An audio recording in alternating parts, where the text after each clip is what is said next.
இன்றைய இளைய தலைமுறை எதை நோக்கி போயிட்டு இருக்கு, இந்த கலாச்சாரம் எப்படி இந்த மாதிரி சீரழிஞ்சுது அப்படிங்கிற ஒரு கேள்வியை தான் சமூக ஆர்வலர்கள் தரப்புல ஒரு கேள்வியாவே முன்வைக்கப்பட்டிருக்கு.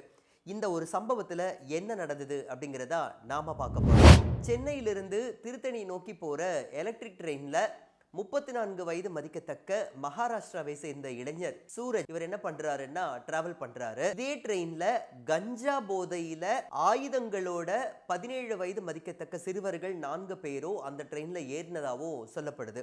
அதுக்கப்புறம் வண்டி மூவ் ஆகும்போது ரீல்ஸ் எடுக்கிறோம் அப்படிங்கிற பேர்ல கஞ்சா போதையில இருந்ததா சொல்லப்படுற அந்த 4 சிறுவர்களும் தங்களுடைய கையில வைக்கப்பட்டிருந்த கத்தி, அரிவாள் இது மாதிரியான ஆயுதங்களை உட்காந்துட்டு இருந்த சுராஜ் பக்கத்துல கொண்டு போயிட்டு அவரை மிரட்டுற மாதிரியும் அடிக்கிற மாதிரியும் அடிதடி பண்ற மாதிரியும் சில காட்சிகளை வீடியோவா எடுக்கப்பட்டதாகவும் சொல்லப்படுது. அந்த வீடியோக்களும் சமூக வலைத்தளங்கள்ல அதை தான் காமிக்குது. ஒரு கட்டத்துல இந்த மாதிரி எடுக்க வேண்டாம், தன்னை வீடியோ எடுக்க வேண்டான்னு சுராஜ் சொல்றாரு. ஆனா அதை மீறியும் அட்ராசிட்டி பண்ண அந்த பசங்க, இந்த நாதாரி பசங்க என்ன பண்றாங்க, ஒரு கட்டத்துல ஒரு குறிப்பிட்ட ஒரு ஸ்டேஷன் வருது. அந்த திருத்தணியில அந்த ஸ்டேஷன் வந்த உடனே சுராஜ் அமைதியா இறங்கி தான் போறாரு. அப்பவும் இந்த நாதாரி பசங்க அவரை விடாம துரத்திட்டு போயிட்டு ஒரு கோவில் பகுதிக்கு இழுத்துட்டு போனாங்க அப்படின்னு சொல்லப்படுது. அங்க வச்சு கடுமையா தாக்கக்கூடிய காட்சிகளும் இந்த வீடியோவில் சமூக வலைத்தளங்கள்ல உலாவிக்கிட்டு இருக்கு. அந்த வீடியோவில் பசங்க இப்படி அடிக்கிறாங்கன்னு தெரிஞ்சும் கூட அகிம்சைய விரும்புற அந்த மனுஷன் அப்பாவியா அந்த நாதாரி பசங்க கிட்ட அடி வாங்கக்கூடிய காட்சிகள் பார்க்குறவங்களுடைய மனசை ரணமா மாத்துது. பலகீனம் கொண்டவங்க அந்த வீடியோவை பார்த்தாங்க அப்படின்னா நிச்சயமா வேற ஏதாவது ஒரு மாதிரி தான் போகும். அப்போ தனக்கு இவ்வளோ பெரிய ஒரு கொடுமை நடந்தும் கூட அந்த மனுஷன் அப்பாவியா எதிர்த்து பேசாம வாயே எதுவுமே திறக்காம அவர் அடியை வாங்கிட்டு மட்டும் தன்னோட உயிரை காப்பாத்திக்கிறதுக்காக அவர் போராடக்கூடிய காட்சிகள் தான் ரொம்பவுமே பார்க்கறதுக்கே ரணமா இருக்கு. என்ன சொல்றதுன்னே தெரியல. அவ்வளோ ஒரு மோசமான கொடூரமான காட்சிகள் தான் அதுல உலா வந்துகிட்டு இருக்கு. இதுக்கு அடுத்தபடியா ஒரு கட்டத்தில் என்ன ஆகுது அப்படின்னா, வீடியோ எடுக்கக்கூடிய பையன் சொல்றான், அந்த வெட்டுற பையன்கிட்ட சொல்றான், டேய் மண்டை உடஞ்சிருச்சுடா, ரத்தம் வருதுடா, வெட்டாதடா, விடுறா விடுறா அப்படின்னு அவன் கத்துறான். அது கூட காதுல வாங்கிக்காம அந்த பையன் தாக்குதலை தொடர்ந்து நடத்தியிருக்கான். இப்போ சுராஜினுடைய நிலைமை கவலைக்கிடமா மருத்துவமனையில் ட்ரீட்மெண்ட்டுக்கு அனுமதிக்கப்பட்டிருக்கிறாருன்னு சொல்லப்படுது. இதுக்கிடையில தமிழக அரசாங்கம் காவல்துறையினர் மூலமா சம்பந்தப்பட்ட அந்த 4 சிறுவர்கள் மேல சட்டப்படி நடவடிக்கை பாஞ்சிருக்கு. அதனால இந்த ஒரு வீடியோவை வலைத்தளங்களில் யாரும் பரப்ப வேண்டாம் அப்படின்னும் அரசாங்கம் கேட்டுக்கிட்டு இருக்கு. இது ஒரு பக்கம் அப்படின்னாலும் குறிப்பா இந்த விஷயத்துல இந்த 4 சிறுவர்கள் இப்படி மோசமா தன்னை மறந்து இப்படி செய்யறதுக்கான காரணம் என்ன அப்படின்னு ஒரு கேள்வி வருது. இதுக்கான காரணம்னா கஞ்சா அப்படிங்கிற ஒரே ஒரு வார்த்தை தான், இதை தவிர வேற எதுவுமே இல்லை. ஏன்னா சமூக வலைத்தளங்கள்ல எல்லாரோட ஒரு கமெண்ட்டுகள் கருத்துக்கள் அவங்க பார்க்கும்போது கஞ்சா போதையில இருந்த இந்த சிறுவர்கள்னால தான் சுராஜ் பாதிக்கப்பட்டிருக்கிறாரு அப்படிங்கிறத தெள்ள தெளிவா தெரிய வருது. அந்த வீடியோவை பார்க்கும்போதே தெரியுதுன்னு சொல்லிட்டு எல்லாருமே சொல்றாங்க. இதனுடைய உண்மைத்தன்மை என்ன அப்படிங்கிறத அரசாங்கம் காவல்துறையினர் மூலமா நிச்சயமா விசாரிக்கணும். பாதிக்கப்பட்ட அந்த இளைஞருக்கு நியாயம் கிடைக்கணும் அப்படிங்கிற ஒரு கோரிக்கையை நாமளும் வச்சுக்கலாம். அதே மாதிரி இன்றைய ஜென்சி தலைமுறையினர் இப்படி சீரழிஞ்சு போறதுக்கான காரணம் கஞ்சா, புகையிலை போன்ற போதை வஸ்துக்கள் அப்படிங்கிற ஒரு விஷயத்தை தான் எந்த ஒரு சமூக வலைத்தளத்தோட கணக்கில் பார்த்தாலும் நமக்கு ஹேஷ்டேக் போட்டு போட்டு அவங்க பேசியிருக்காங்க. அவங்களுடைய கருத்துக்களை கொட்டி தீர்த்திருக்காங்க. குறிப்பா இன்னொரு சைடு பார்த்தீங்கன்னா திரைப்படங்கள்ல இந்த மாதிரியான ஆயுத கலாச்சாரம், ரத்தம் தெறிக்கக்கூடிய காட்சிகளை பார்க்கும்போது இந்த பசங்களுக்கும் நம்மளும் இந்த மாதிரி ஏன் கெத்துக்காக பண்ணக்கூடாதுன்னு சொல்லிட்டு இந்த வெத்து வேட்டு பசங்க இந்த ஒரு விஷயத்த அதனுடைய உண்மைத்தன்மையை உணராம ஆபத்துல கொண்டு போய் இவங்களே மற்றவங்களோட உயிருக்கு ஒல வைக்கிற அளவுக்கு இவங்க களத்துல குதிக்க ஆரம்பிச்சிட்டாங்க.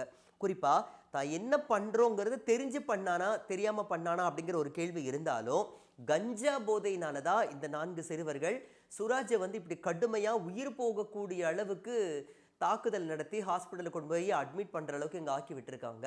ஸோ இது தனி ஒரு மனிதனுடைய உயிருக்கு மிகப்பெரிய அச்சுறுத்தலாக தான் இந்த சிறுவர்கள் இருந்திருக்காங்க. இருக்கிறதுலேயே உயர்ந்த ஒரு உயர்மட்ட தண்டனை நடவடிக்கை என்னமோ அதுதான் இந்த 4 சிறுவர்கள் மேல பாயணும் அப்படிங்கிற மாதிரி எல்லாருமே ஆண்கள் பெண்கள்னு பாலியல் பேதம் இல்லாமல் எல்லாருமே சொல்லக்கூடிய ஒரு விஷயம்னா இதுதான்.